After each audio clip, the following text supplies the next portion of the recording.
যে 60 লিটার মিশ্রণে সিরাপ ও জলের অনুপাত 3:7।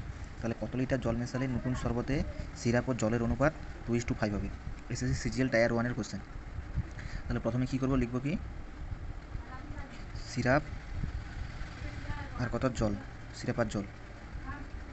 তাহলে সিরাপের অনুপাত কত, সিরাপ আর জলের অনুপাত 3:7।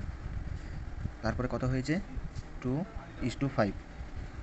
এবারে কী বলেছে যে কত লিটার জল মেশালে, তাহলে জল যেহেতু মেশাতে হবে, জল x লিটার জল মেশানো হলো, তাহলে জল মেশালে সিরাপটা তো একই থাকবে। তাহলে সিরাপটাকে একই করার জন্য 3 আর 2 এর লসাগু 6। তাহলে উপরেরটার সঙ্গে 2 গুণ, নিচেরটার সঙ্গে 3 গুণ। তাহলে এধারেও সেম 2 গুণ, এধারেও 3 গুণ। তাহলে এখানে কত হবে, এটা 6 আর এটা 14, আর এটা কত হবে 6 আর 15।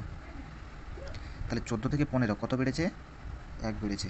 এই যে 14 আর 6, এই 14 আর 6 এটা হচ্ছে কত, 20, যোগ করলেই হবে 20। এই 20-র মান কত বলেছে, এই যে 60 লিটার। তাহলে 60/20, 20-র মান যেহেতু 60, 60/20। তাহলে 1-এর মান কত, 0 0 কাটলো, 2 3 6 সমান 3। তাহলে এক্সের মানটা কত পেলাম এখানে, 3।